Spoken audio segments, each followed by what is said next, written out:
Hi and welcome to the second of my weekly 10 show, which goes out every week at the same time. And today, really, I was going to talk about something else today, but something happened in the week that maybe got me thinking in a certain way, and I thought I'd talk about that today. So, what it comes down to, we're all going through a very difficult period now with lockdown, and there's a lot of tensions that arise through that, and people get into emotional states and difficulties because of what they're going through. And it's especially difficult when you're living in a house or an environment where there's a lot of people. And this is what come up for me this week when I was coaching a client of mine, and he was talking about a specific situation which he was going through, and which related to a situation in his home where there was several people, about 7 or 8 people living there, and there was a lot of tension, a lot of emotion, and a lot of things being said or done which was antagonising people, and basically creating quite a nasty, volatile atmosphere in their home. And it got me thinking as to how in situations which are quite emotional we can react, or should I say respond, in a way that serves us. And that's what it comes down to. See, it's about responding to events rather than reacting to them. And a lot of the time we spend times we react emotionally to things that get said or done, because we perceive them a certain way, and we think someone's saying something because they want to annoy us, or they want to get to us in some way, or it's just that they don't like us, or whatever it may be. But what I really want to look at is how we can respond to those situations in a way which actually protects our energy and our emotions, and doesn't result in a drop of emotions which results in the relationship actually deteriorating rather than improving. And especially, like I said, in a situation where you're in a confined space and you can't really get out. So, like I said, I was working with a guy, and he was reacting to things that had been said to him in a way which really made him feel bad about himself, and it wasn't helping him. And so we thought about how we could switch the situation to something that was a bit more beneficial to him. And so it came up that his buttons were being pushed by something. Now, what really does that mean? When your buttons get pushed, what does that mean? So usually it's because we've got an interpretation of a situation which is built from our past experiences, from our beliefs, whatever we think, and we interpret whatever's being said or done to us as something that's being done to us in a negative way. So it's a case of learning how you can respond to a situation, which also helps you come out of that situation feeling good about yourself rather than negative.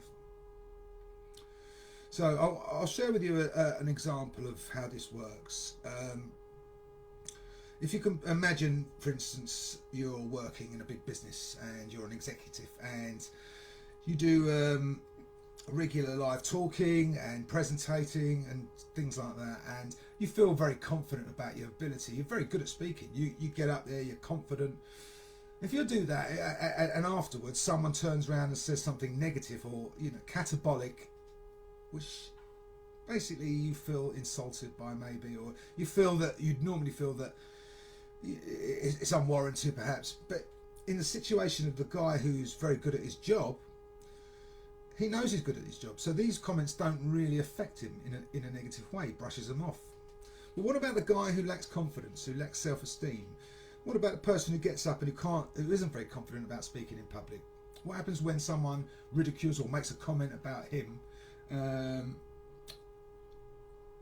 about his speaking, etc.? And what happens to his energy afterwards? Usually it will result in a drop of energy, and the next time he goes to do something similar, he won't have the confidence to do so. So the effect of interpreting how people are saying things or doing things has a massive effect on how we feel about ourselves. So we want to look at a way of how we can actually change or reframe the way we think so that it actually works for us instead of against us, really. So that's the focus of what today. If you can learn to look at things in a different way, then what happens is you change the perspective that you're looking at things through.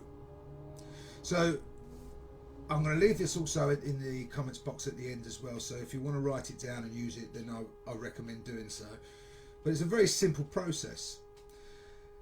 When someone says something to you which you perceive to be a negative slight, consider the fact that this interpretation, the emotional response, the reaction, is coming from a place of previous beliefs, past experience, basically in there, your imagination.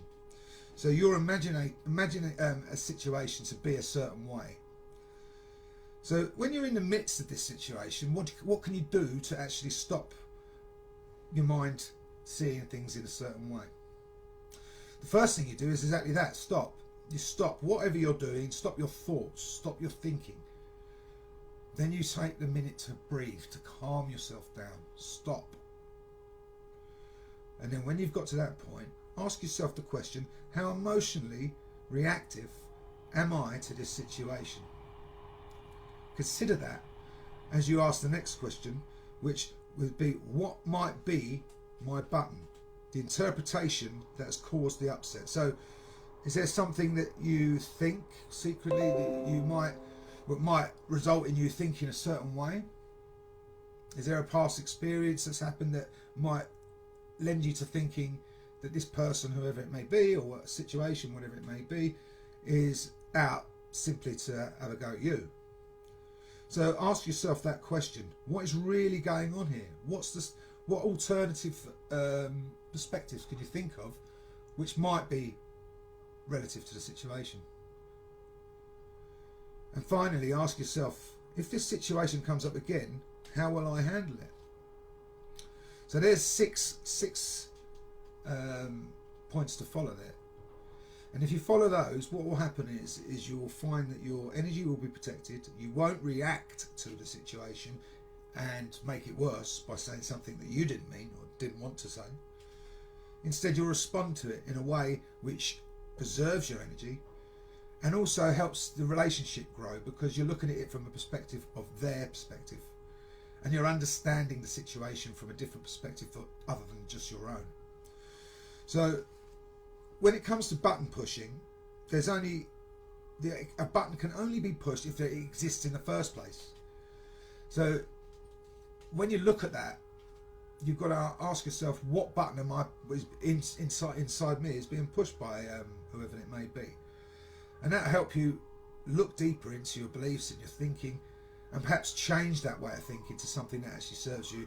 And in the future, when someone says something or does something which may have pushed your button in the past, you can then look at it from a clearer perspective and know that you can protect yourself and your energy and still remain in that productive mindset which keeps you moving forward. So the bottom line is you can avoid a situation when someone says something or does something which can basically ruin your entire day, because as soon as someone says something, it puts you into a negative mindset that affects your emotions. Your emotions drop like a lead balloon. You feel like crap, and then before you know it, you're not doing anything. All the things that you wanted to do have gone out the window. So you can protect yourself by looking at the interpretations that you're making and questioning them. So moving forward, I'm going to leave the formula for stopping interpretations and button pushing in the box beneath. That's the short-term answer. It's a 6-step process that you can follow whenever you find yourself in this situation. However, it's not a long-term answer. If you really want to get to the bottom of the beliefs and the thinking that's creating energy blocks such as interpretations, then get in touch and we'll have a chat, because that's exactly what I help people do, is understand what's stopping us moving forward in life. I'll leave the details in the box. If you want to get in touch for a chat, please do. Also check me out on my website and other social media avenues. Have a wonderful day. It's a beautiful day today, so I'm going to get outside. So have a great day. See you next week. Shut up.